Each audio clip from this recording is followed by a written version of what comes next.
Morning here in Lagos. Good morning, everyone. Compliments of the season to you, and thank you for joining us. I am Nifemi Oguntoye. So someone said, why does it appear January is so slow? It's because you took your salary mid-December. And for your information, January is perhaps going to be the longest month in the new year. So I hope you made the wise choices during Utah. But if you didn't, let's hope for better days ahead. We'll begin to talk about issues that will shape the new year, especially making projections for brand new 2020. A lot has been said about 2020, talking about the issues surrounding the pandemic, the lockdowns, the NSAS protest, and the fact that our GDP also contracted twice consecutively, and they say we are in recession. And so everyone is looking towards the new year for hope. Government says it's trying its best to fix security. You heard the president talking about restructuring that sector of our country. Many have asked the question of, is it talking about actually now changing the names of the service chiefs who have stayed for so long, for about 6 years, and the need to bring in new ideas and new strategies into that sector? We're also going to be looking at all of these developments vis-a-vis the headlines that made the news today. I'm joined by a two-time lawmaker at the House of Representatives, and he will be bringing his wealth of knowledge to bear on all of these issues. Good morning, Honorable Kende Odenaya. It's good to have you on the show. Good morning. So how has it been? Outside the official role of being an honorable.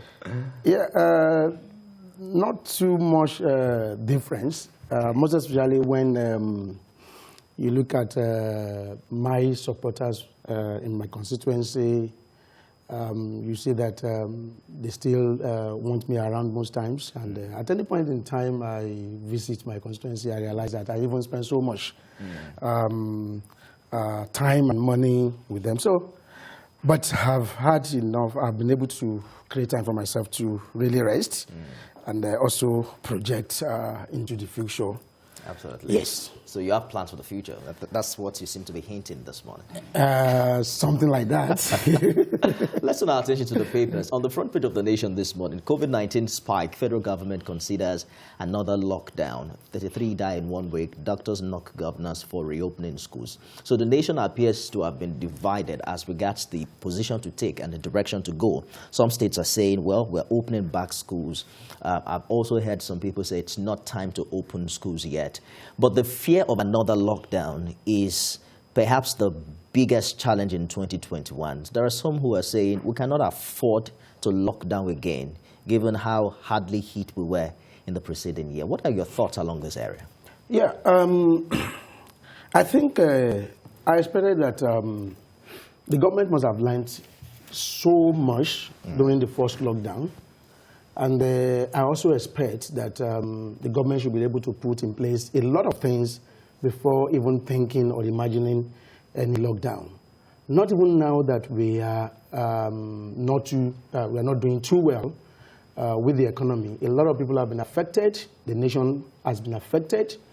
So it should be a time when we are looking at growing, not necessarily looking at locking down. However, the challenge the government has put in place, has put forward to us, is that a lot of Nigerians are not cautious enough. And because the government is thinking of ensuring that people are safe, and I think that is why they are thinking of talking about another lockdown. However, I would say that we should be cautious because we can't afford to have the kind of lockdown we had last year.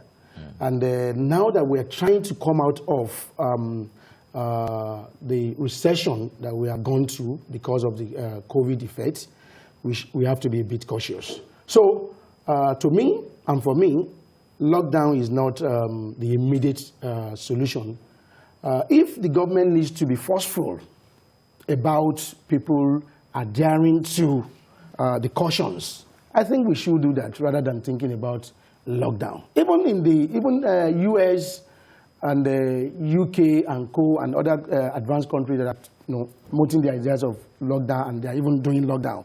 They have a lot of things that they have put in place. A lot of people, a lot of government have learned so much lessons in the last period. So nobody is everybody is very cautious of having a long-term lockdown. Even in UK, you find out that they will tell you that, okay, we're going for 14 days, we're going for 30 days, and those sort of things. So they're monitoring the effect, and they're also ensuring adherence to every cautious things they have put in place. So I think that's what we should also be thinking about, and not necessarily talking about final or total lockdown. There appears to be a huge trust deficit, for citizenry in government, especially given the experience with the politics of palliatives in the preceding year. So you want people to sit back at home, and then there was a promise from government that we're going to reach out to the poorest of the poor at least, and then it didn't augur well with people the way that played out. So it is a situation where people now are expected to listen to government, but they don't seem to trust government, and it is not a situation peculiar to this administration. It is a long-term thing. What do you think is wrong? Because you have been in government for 8 years. Yeah, let me put it this way. When you push a goat, that's a Yoruba adage. When you push a goat to the wall, and there's no other way that goat could go, the next thing the goat does is to face you. And that is exactly what is happening. A lot of people have lost jobs. Some have not gotten at all. A lot of families are down, not having any future in sight. And people have lost hope. So what do we expect? And the only hope the government can give is fulfillment of promises that is not forthcoming the way Nigerians expected.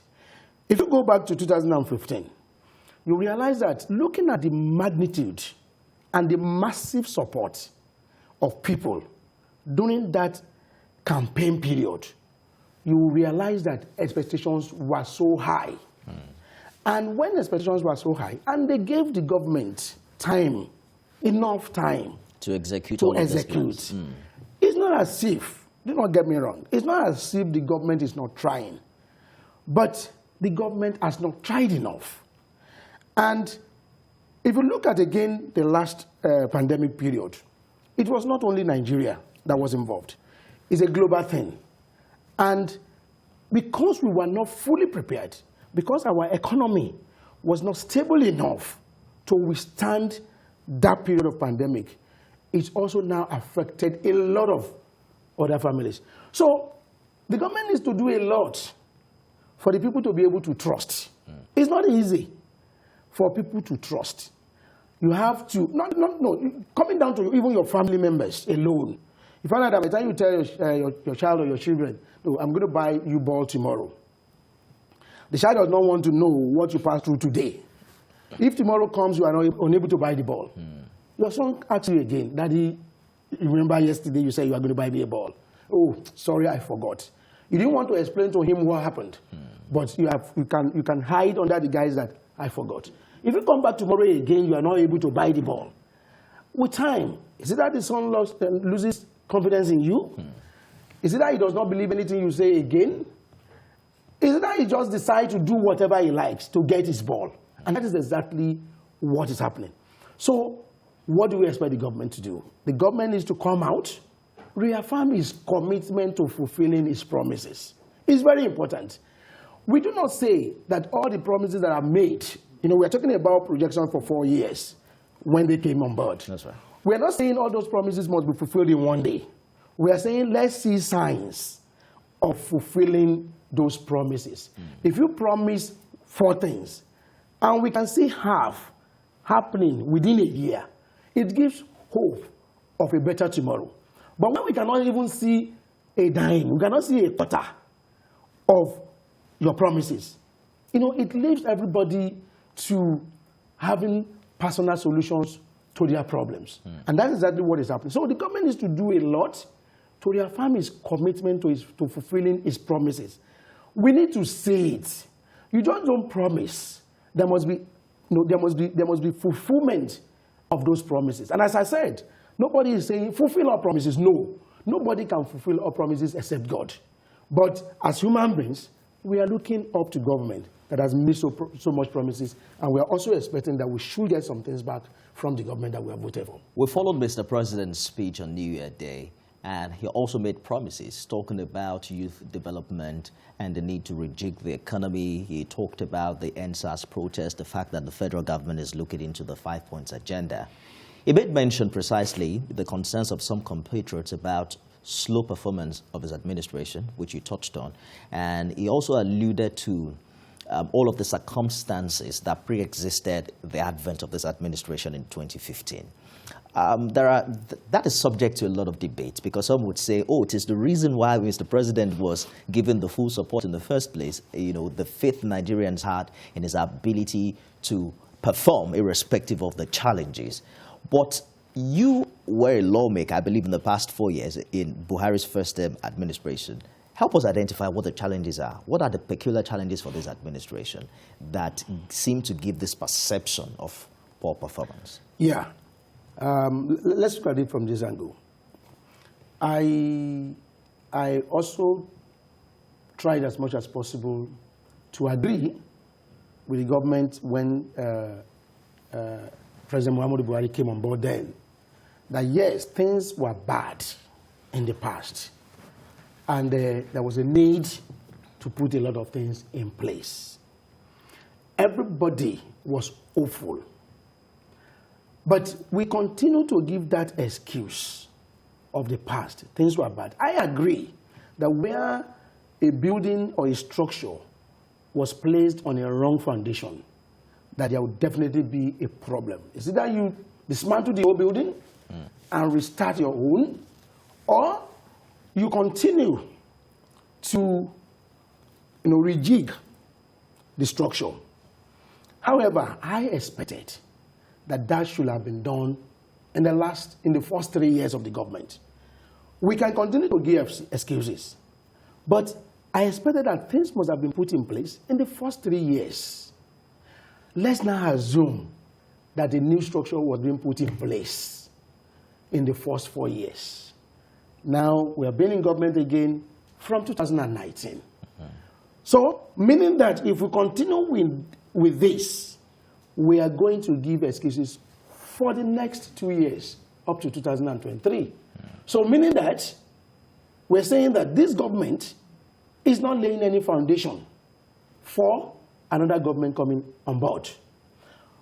But I know that as at the time the government came on board in 2015, there were challenges, a lot. Corruption, destruction of structures and all sorts of things. I agree. But the government did not come on board without being prepared. There were things that the government of APC campaigned with that, oh, we have seen it, we are coming on board, we are sweeping this whole thing out, and we are laying our own structure. For how long? And that is why it has become very difficult for Nigerians to trust the promises. Government has tried in some areas, no doubt about that. Infrastructure, we have had it, we are having it not the way we have ever had it before. Yes, because by the time you look at railroads, by the time you look at even roads constructions and it is all over the places. Yes, but dead bodies will not work on the roads, neither will dead bodies be in the trains. Whoever will apply the roads must be living bodies. But where there is no food, where there is no employment, where there is no future in tomorrow, the roads, the rails will not make any meaning to Nigerians. So I expect that it should just not be promises again by the president. It should be point of actions that in January, this is what we are going to do. It is not a matter of, Nigerians continue to give us time, continue to give us opportunity, because the time is no longer there. This government has just 1 year, and this is the year, 2021. In 2022, by January, politics for 2023 starts. Let me hold you for a minute to take Joshua's call from a Rewolede in Ogun State. Good morning, Joshua. my family, good morning. How are you? And Happy New Year to you, Uncle Yori, and the team there. I also greet your guests. For somebody like me, I have decided on something to take responsibility for the change that I want to see in this nation. You see, I've passed through so many phases of living in Nigeria. And I want to tell you that most of the issues we talk about in Nigeria don't change. Whether you call it NEPA, you change name to something at PHCN. I think the only thing that went moribund was NITEL. Now we have the networks. Now we have smartphones and all that, like a global community. So if everything else goes the way of NITEL that belongs to government, maybe private sector will be able to take better responsibility for doing things. My take for this year, I think Nigerians, we have lamented enough. We have complained enough. My dear, I want to say that no matter how we complain, how we blame Buhari, blame this, how much of promises Buhari makes, it won't change Nigeria. I want to ask us, as citizens, what part, what role are we willing to play? Can we have good citizenry in a nation and you have a bad president? Can we, within our homes, within our communities, things are going on within the small enclaves of communities we run. And I wonder how a president can run Nigeria when we have such problems amongst ourselves. Why don't we have an advocacy that talks to us as citizens? What is our part in making sure that the promise of having a prosperous Nigeria happens in our time and we lost backing it? Buhari will not do it, I'm telling you, and the politicians will not do it. We are the ones that can make the change we want happen by ourselves. Thank you, sir. Thank you very much, Joshua, for your contribution. And Joshua seemed to have taken that out of my mouth because I was just going to talk about the concept of good citizenry versus great leadership, because the basic for many has been that everything rises and falls on leadership. Let me read an excerpt. There was this interesting thread on Twitter last year that became very popular.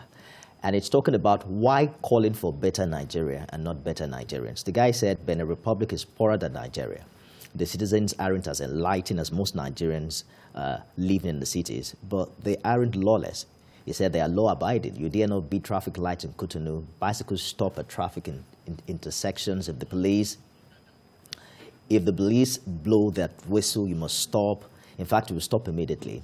He said Nigeria is the only place where people give all sorts of excuses for lawlessness. You know, from Igolo, Port Novo, Cotonou, you will see orderliness, and it goes on and on like that. That in Lomé, you can have 4 passengers on the back seat in your car. All bike drivers put on helmet, and it goes ahead to compare, you know, adherence to law and order in a place like Benin Republic to Nigeria. You know, so you begin to wonder that, is there better leadership in that country? That is there a sense to which Nigerians themselves can also take responsibility to a point where we begin to create the kind of society that is relevant, you know, to development. But just hold your thought very briefly. Yeah. George has called in from Ikeja, and I want us to take his contribution very quickly. George, you have a few seconds. Please go ahead with your contribution. Good morning and Happy New Year to you, Nifemi, and everybody. Happy New Year. There is a reason why people decide to elect a government. It is not because the people are perfect. It's because there is a function of the government and there is a function of the people. We don't expect the government to do that to the people, and we don't expect the people to do that to the government. The issues must be separated. The role of the government supersedes that of individual roles because they dictate the pace, the behavioral pace of the society. And that is the issue at stake here. We must get it straight. The issue at stake here is that the government has some shortfalls in its performance. Truth must be told. the aims of the Buhari administration have been overshadowed by the lack of adequate performance in security, just like the speaker said. Only a living person can enjoy infrastructural facilities. If you are not alive, you won't be able to enjoy these facilities. You can see that all the major steps the government made in railways, in agriculture, and all these social investment programs, they are not showing because people are shouting of insecurity. This is the area that the government needs to concentrate. I don't believe in pampering the government. Whether you support the government or you do not support the government, the purpose is for the overall good of the people. Where there is shortage of expectation, one must be bold enough to point it out. This government needs to improve, and the improvement is not a favor to the government, it's not a favor to the people, it is for the general good of the country. Truth must be told. I'm not happy that the APC as a party has not lived up to expectation, especially in the legislative arm of government.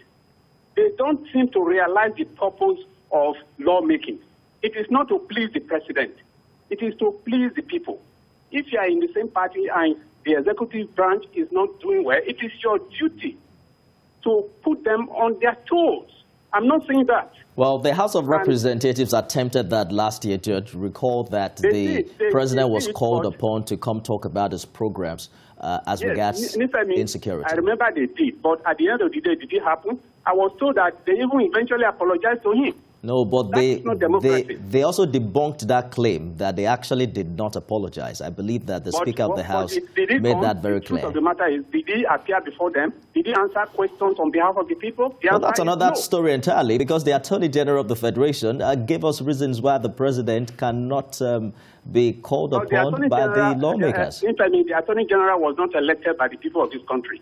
And it is this same Attorney General that is not allowing the government's fight against corruption to have any headway now. I believe you made your point very clear, Judge. Thank you so much for your contribution on the program this morning. So let me get back to my guest. It's a very interesting conversation. It appears we're in between the devil and the deep blue sea. Can the citizenry rise above board, irrespective of how slow it appears leadership is taking its pace, or it is either leadership is top-notch and expect nothing from the people? Yeah, the two contributors have actually made some fantastic points.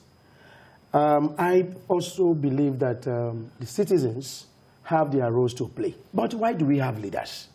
That's the question. Because the first speaker said now he has decided that the kind of change he wants is no longer interested in, so to say, he's no longer interested in what the government is going to offer, but what is the citizen also doing. We have some people placed in a position of leadership. Leadership give direction to which the citizens must go. The citizens cannot do some things outside the directions or directives of the leadership. You just read something out from your phone about Republic of Benin and all sort of things. Let's now take this government back to when we had Buhari and Idi Agbon. We had Buhari Idi Agbon in this country. The same Buhari, we had Buhari Idi Agbon in this country. And nobody, no citizen would dare stand anywhere. Either you throw away trash or you look both left and right and you decide to urinate anywhere.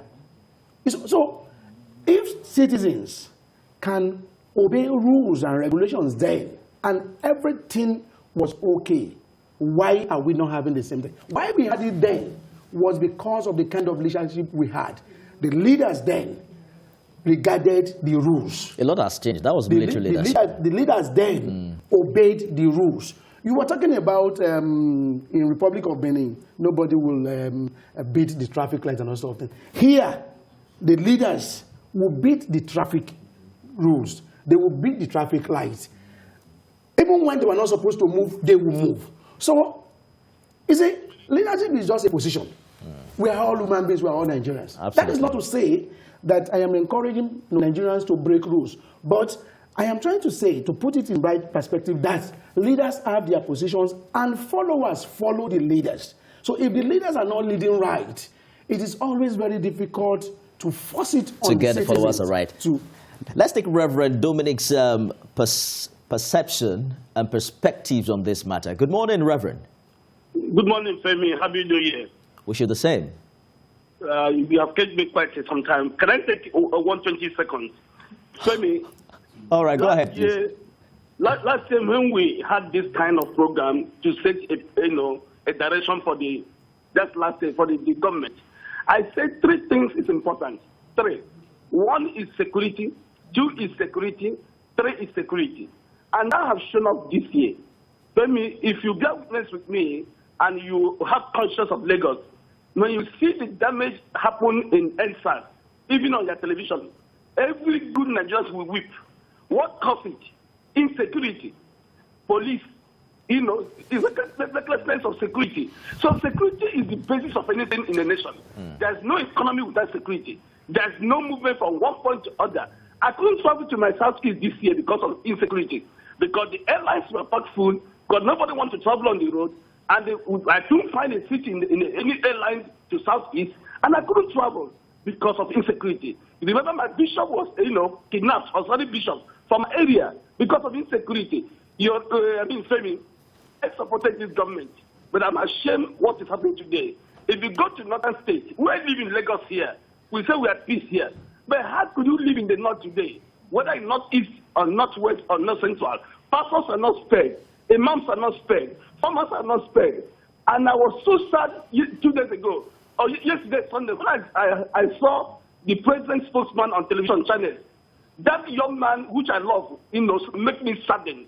He was saying it was not like that all over the nation. One life is enough.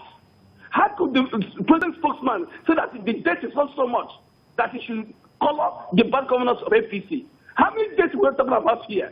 When all Nigeria died, we said it is bad. The president's spokesperson, both the Shehu and what is it again? All of them are not doing this government good. One thing we must say, we must call a spade a spade. There is evil called insecurity here. And the worst is this. We are not punishing the people who is killing Nigerians. We paid bill to bring those children, 300 of them, from Karankara or what.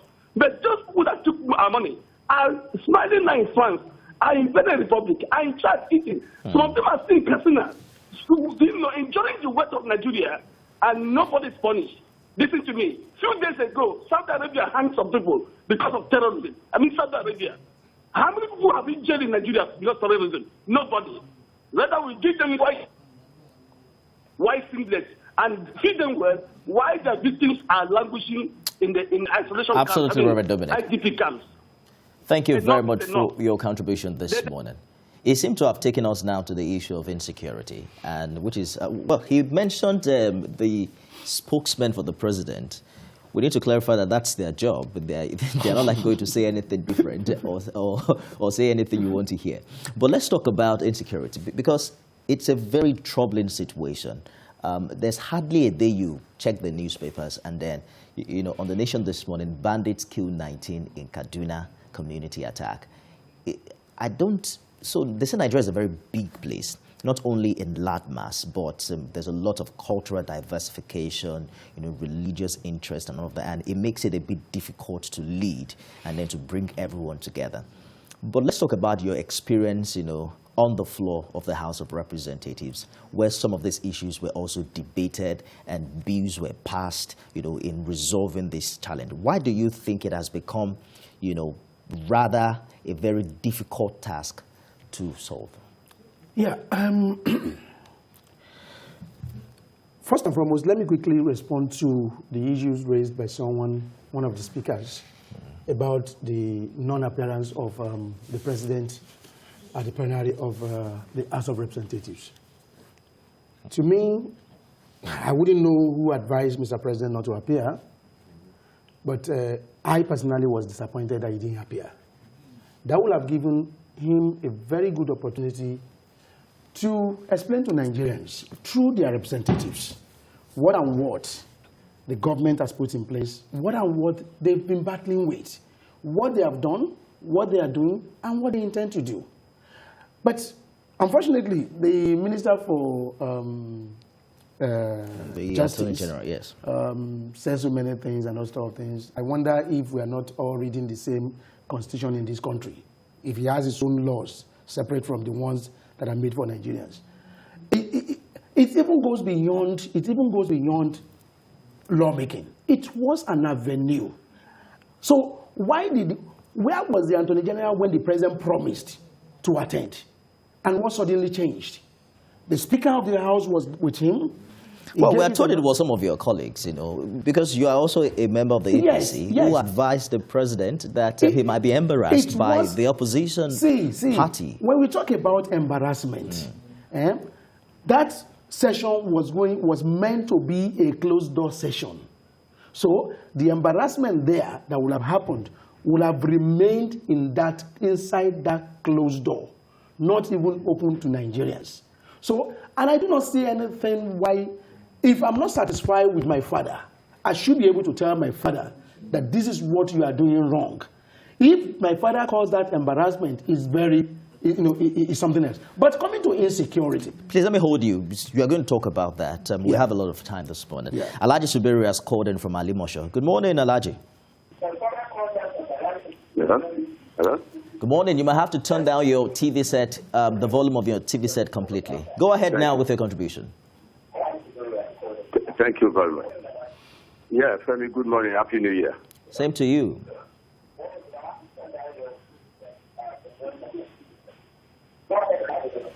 Okay, Femi, good morning. Happy New Year. Go ahead. I'm with you. My point straight is this question.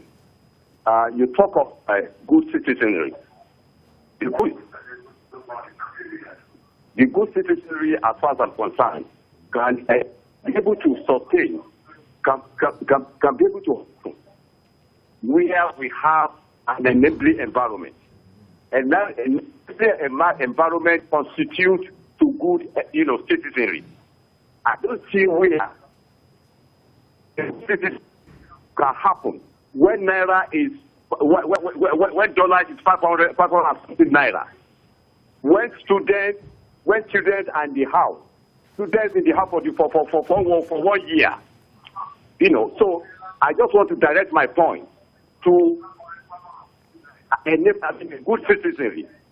Good citizenry can only happen when we have an enabling environment. It's as simple as that. And I think we lost that call, but Alaji Subiri made a point.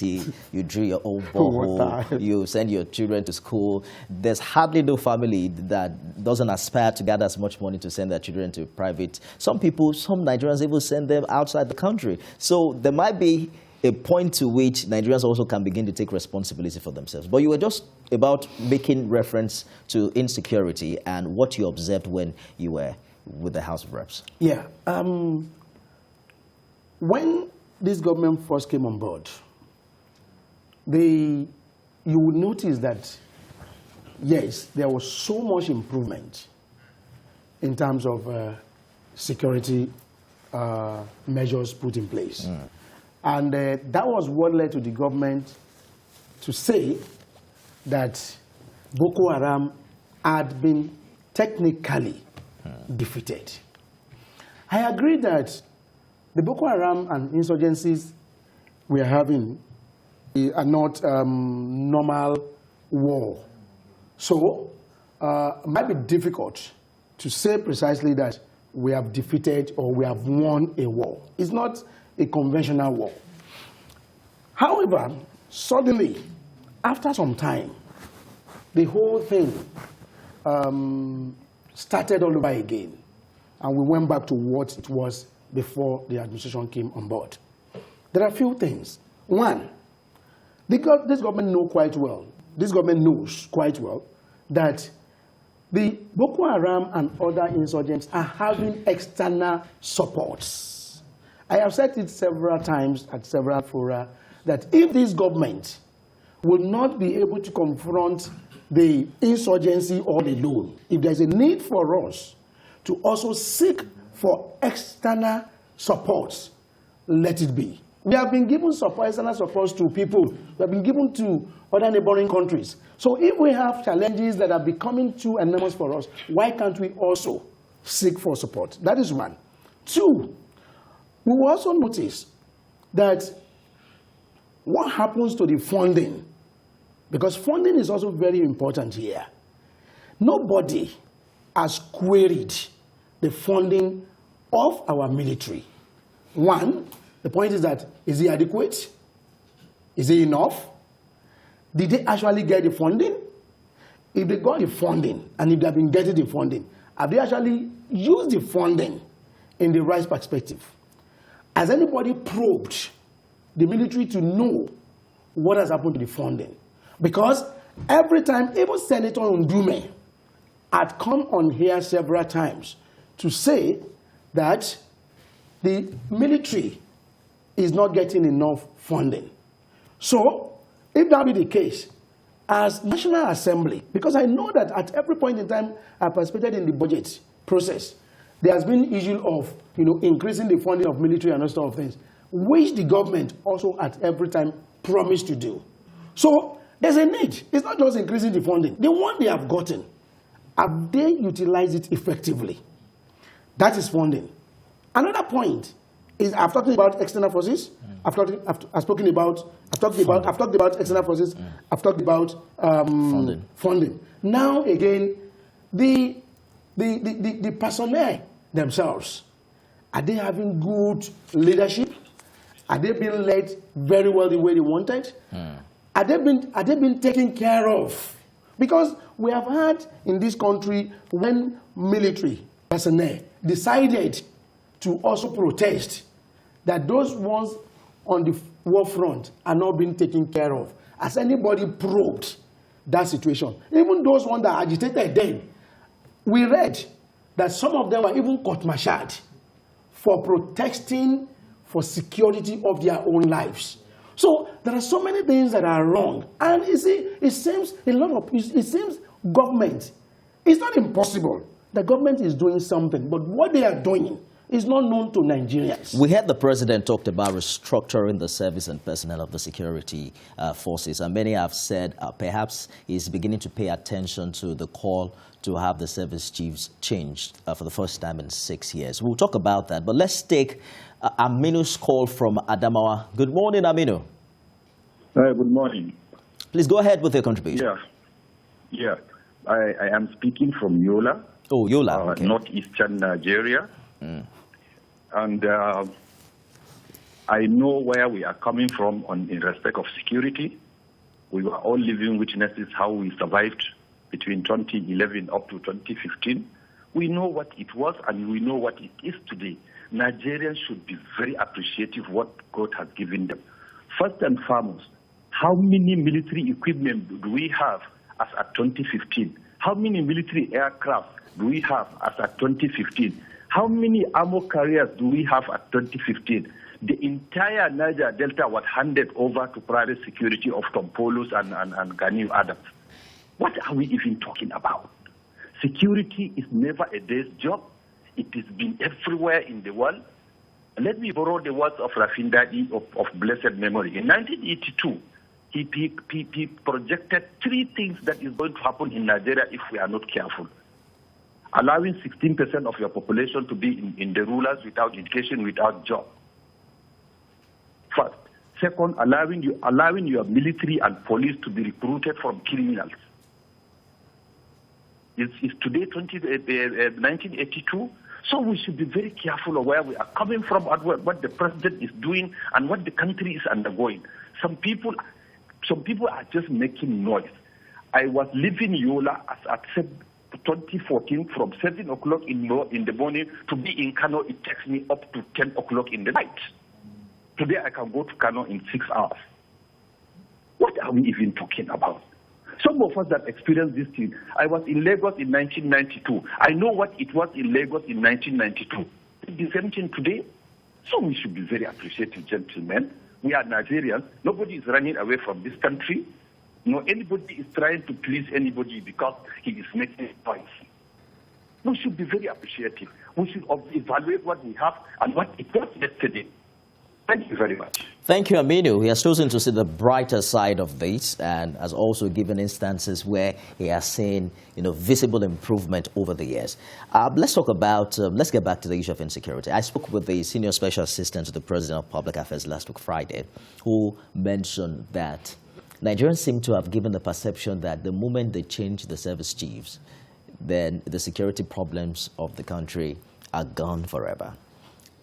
Apparently, it makes sense that that is not all to it. But do you expect the president to do something about that this year, given what he hinted in his New Year Day speech? Yeah. Ordinarily, the terms of the service chiefs have lapsed. And every Nigerian has expected that with the change of the service chiefs, everything is going to change. We can appreciate everybody's expectation. But I've spoken about some things. Even if the best hands, I'm not saying that I'm supporting that the service chiefs have not been changed. Let's get that right. But I'm also saying that it is not just about the change of service chiefs. A lot of things go with the service chief. If there's no enough funding, if we do not have adequate and sophisticated infrastructure for the military, and we do not have adequate assistance that will also help us, even if you bring the best of brains as service chiefs, they may not still perform. What that simply means is that there's a need for everybody to come back to the drawing table. What have we been able to achieve? How did we achieve what we achieved when this government came on board? I appreciate the caller from Adamawa. Yes, they are the one there. They see it more than we see. And I have also said it that, yes, when the government came on board, we are not, nobody is criticizing the government. I am not criticizing the government of not doing enough about the security. But when we are saying that there is still enough room to improve on what we have in place, there's a need for probing. If we have had that funding, what happened to the funding? You understand? Has all the funding been released? If they are not all released, what happened? Why were they not released? Yes, the government has also, I appreciate what he said. Some of the infrastructures of the military have changed from what it used to be. And that also shows us that even the past administrations have not done enough about the military infrastructure. Yes, this government has done, but we are also saying that there's still enough room. You see, Nigerians need to sleep with their two eyes closed. I am not in Adamawa. I'm not in Borno. You understand? But we feel for those of us that are there, those of them that are there, because they're also Nigerians. And that is why we are saying that the government needs to do more. We have a caller from Atlanta in the United States. Oracle, is that your name or an appellation? This is my name here, Oracle. All right. So, Oracle, go ahead with the contribution. Yeah, thank you, Femi. You see, you want to quickly, I don't know if you're going to cut me off or not, but I don't want to be rude, actually. No, but now, listen. Before you go ahead, Oracle, this is not a social media show. It is a television show. So we have rules. We are guided by the NBC. So be sure that they will cut you off if you say anything that is not TV friendly. But just a little warning. That's all right. Yeah, please go ahead. Yes, what I want to say quickly is that, Nigerians, including myself, don't know. I think we don't know what we want. I don't want to use the wrong word. We don't know what we want. In this country, we voted this president in. It has nothing to do with Muhammadu Buhari. In 1999, when former President Obasanjo came on board, we were thinking that, yes, it's going to be good, it's going to be good. But when he came, he reached himself and his friends and families, and he went away. I don't know if you're going to cut me off. And then just like that, Muhammadu Buhari came. We said, yes, it's going to be all right. He came, he's enriching himself now, and the friends, they are going. This is this, and Nigerians has nothing to do. They just sit there, PDP, APC. When you come to this side we are living, we don't have to beg for security. We don't have to beg for good road. We don't have to beg for good water. We don't have to beg for electricity. all these social amenities. You don't have to beg for it. This is why you voted. And if it's not forthcoming, the citizens are just sitting there like stupid people. You can't stop the government. It's all right. Oracle, well, that's how much I can take, because I understand your pain, but you can't call the citizens stupid. It's unfortunate that we can't take that call. But we have to move on. This is where we are. This is not Atlanta. This is Lagos. And I appreciate Nigerians in diaspora and how they feel about the situation. But some of us have decided to stay back at home. We have problems that are visible, but we have to fix them. And that's, again, where we also talk about the fact that Nigerians have a role to play. We're counting down to another election year in 2023. And many people are talking about the fact that, the politicking has kick-started already. Your party, the APC, has had its own share, of all of the challenges with the suspension and eventual removal of its national chairman last year. And we saw efforts by Mr. President and other party stakeholders to reorganize the party. I want us to begin to talk about politics a little, and I want to have your projections for the year. In pre-election years like this, a lot happened. Many things that you never thought could happen. People start to change parties. But let's begin with efforts by INEC to introduce the electronic voting by 2023. Do you think that's the game changer that will bring some sanity and integrity into the system?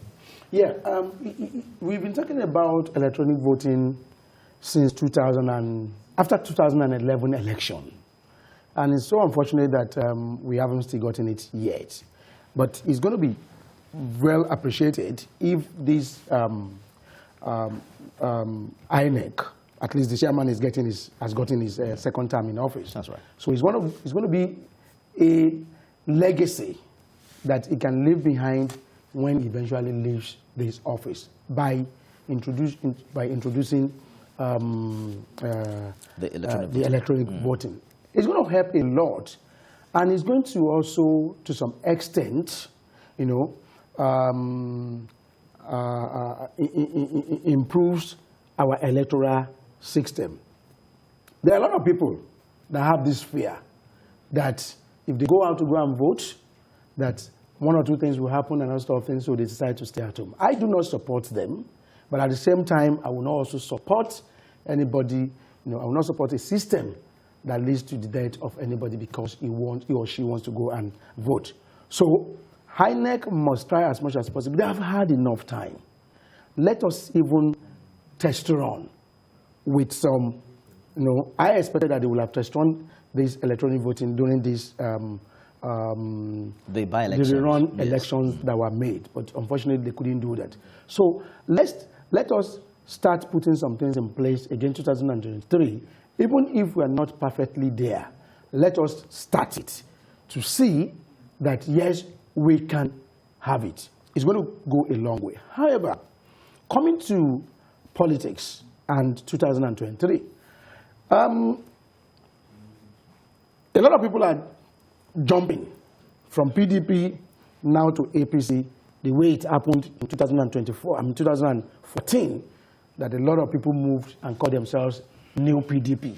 They moved into APC. I won't also be surprised if we have new APC in another party.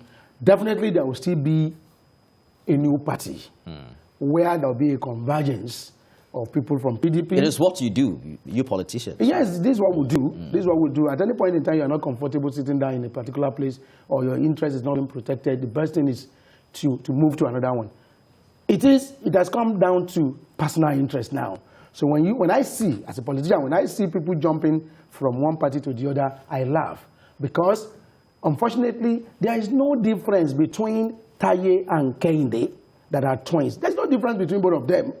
When if you take PDP and APC side by side, they are all friends in two different groups. So Taye will be in one group, Kehinde will be in another group. When Taye is not satisfied with the group he is, he comes in to come and join Kehinde in the other something. They do not have anything different that they want to actually offer. Exactly so why electorates... I am not surprised. Yes. I am not surprised that people are now jumping into APC because now APC is spreading even into Southeast, because Southeasterners now believe that they have been at the back ground because of the fact that they are not going with the ruling party. So they are not gradually joining the mainstream. So it's going to be fun. It's going to be fun because even some people that we think or we believe cannot move may eventually move Ahead from one 2023. party to the other ahead of 2023. Mazi Okorafor, good morning. You have just 20 seconds. Go ahead with the contribution. Good morning, Mr. Nifa. Good morning, Honorable Kingdom. Thank you. You see, in Nigeria today, we are good policy makers in terms of decision making. But the question is that there are two things which we have to look into. The area we tackle those two issues is better for us in 2021. That is implementation. In short, our implementation, 70 to 80% implementation is very, very, very below average. If we can follow up all this issue of policy making and all these decisions we take, it will help us. Now you ask yourself, the rate of unemployment, we saw what happened last year. Now, I think the president said that the youth is the focal point. So we are waiting for how they are going to handle this. And the recycling. We recycle a lot. Somebody is above 70 years, is still in the office. What are you producing? They are not producing anything. And somebody is above 80 years, he cannot even climb the staircase. The management of the agency knows that that person is above to that very level. You come and claim like 60 years. Depriving the youth the opportunity. Now, what do we do? What we should be talking today, 2021, is the way forward. The government should stop all this issue of coming to promotion, somebody can bring age declaration, they should stop it. Because if government will look into the certificate of individual when you are coming for employment and when you are going for promotion, they take it. It will help us. Because if we continue recycling, I think we are not moving ahead here. All right. The area we stop this issue of recycling, the better for us. Because the youth are already there waiting to do what? To take over. But the issue that government has to do the creative. It is very, very disheartening that a parent, you train your child to school, when you come back, you still come back after graduation and you service and start bringing you for money. It's not healthy. Thank you very much. Thank you, Bazi, for your contribution. But if you look to the U.S., both the outgoing and the incoming are in their 70s. It also makes you wonder if age is critical to leadership. But let's talk about your party. So it has moved from sacking its national chairman to having a caretaker committee. But there's a lot of talks around zoning. So on the newspaper this morning, one of the stakeholders said, oh, there was no zoning arrangement. Others are saying it is a gentleman arrangement to zone for 2023. What is your thoughts about this? Yeah, my thought about this is that, yes, a lot of people have said zoning may not necessarily produce the best candidate or the best leader that we yearn for. However, for equity's sake and for fairness that APC holds, I think it is fair enough that we have zoning. I personally will support a situation where we have rotational presidency, where it moves from one region to the other. So if that is the case, where is it supposed to move to now? For APC, it's supposed to be in South. Now it's supposed to be in South. The North has taken its share with Muhammad Buhari, so it's supposed to come to South. So it is now left for South to decide where in South. Is it South-South? Is it Southeast? Is it Southwest? We're going to leave that for 2023, even though many will argue that we should face development and face administration squarely. A big thank you to you for your contribution. Honorable Kendi Odene is a two-time lawmaker with the House of Representatives. We hope to see more of you this new year. Thank you very much. That's our show today. Thanks for being a part of it. I'll be back tomorrow, God willing, with another one. Stay with us.